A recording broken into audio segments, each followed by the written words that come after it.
Hey guys, TSL here and back with a brand new video. In today's video, I will be covering what the Instance.new function is in Roblox. And so yeah, you might be wondering, what is Instance.new, how do I use it, and what is it used for? So basically, Instance.new creates a new instance. First parameter it takes in is the type of instance. So let's say you're trying to create a new part, you'll specify part as the type.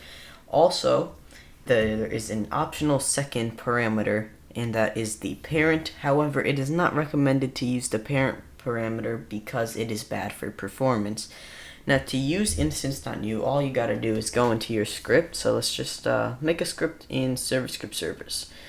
And I will make a variable, and it will be called local part, and we'll just set it to instance.new and part. And now I have a new part created, right?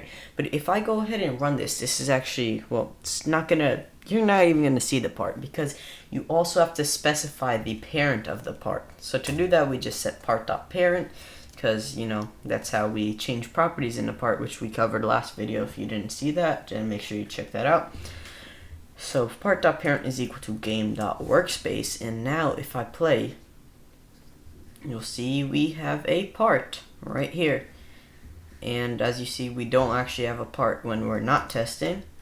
So that's how it works. So like I mentioned before, you could also have the parent here, and it'll be game.workspace. And if I comment this out, well, it still works. Alright, but why is it not recommended? It's just bad for performance. I'm not going to get into the details because it gets pretty advanced at some points, but just know you shouldn't use it. It's worth it to write out this extra line. So now you can change all the properties you would, like maybe set the name to part.name is equal to, how about, let's say, like, create instance new part. Let's just do that, and you know, you could change the color, you can do whatever you want, anything that you could normally do. It has all the same properties as a part that you would just reference in the workspace. And yeah, so like we could say color3 dot from RGB, and just set it to that, and yeah, that's the color it'll have. Now, it's also something to note is, if you do this, you see it has all these. You can create any object, well, almost any object. There's a few select things that you can't actually create with Instance.new, but most of the time, if it's something that you're going to use, basically every time, it's going to be able to be created with Instance.new. Alright, so now that that's out of the way, I want to show you some basic and the most common use cases for Instance.new.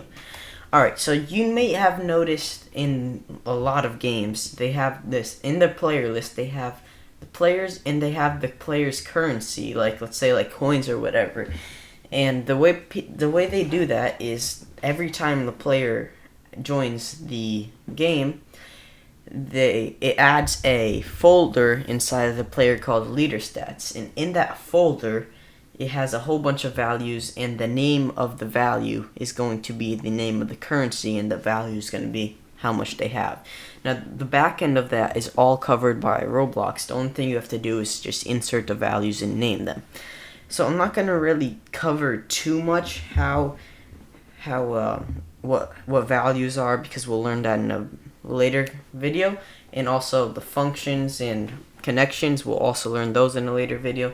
But to make this, I'll explain it briefly.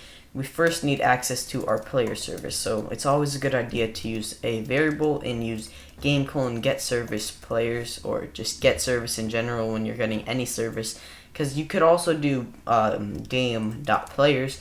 But then if, like, let's say an exploiter or just somebody somehow renames your player service, this will still work, but game.players won't, so it's always best practice to do that.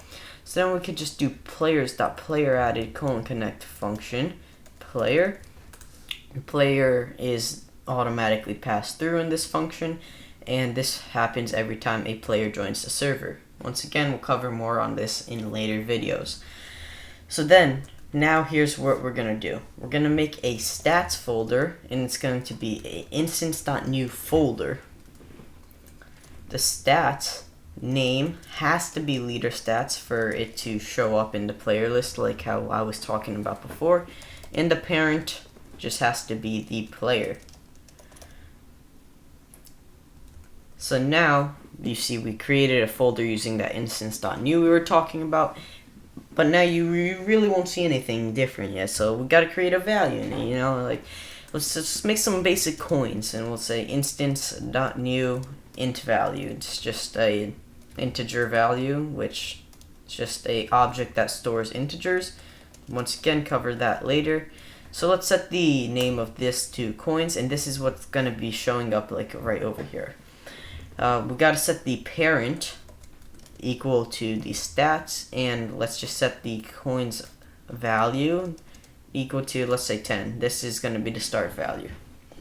So once again, this is the most common use case for Instance.new, something you'll use in a lot of games, and as you see now we have this. Alright, so yeah, Instance.new, there's not really much else to it other than just create all your stuff, but you know, you won't need it that often. Alright guys, well that is it for today's video. If you enjoyed this video and it helped you out, then please remember to leave a like and subscribe to the channel. Also remember to come back tomorrow for the next video in this series. Other than that guys, see ya. Peace.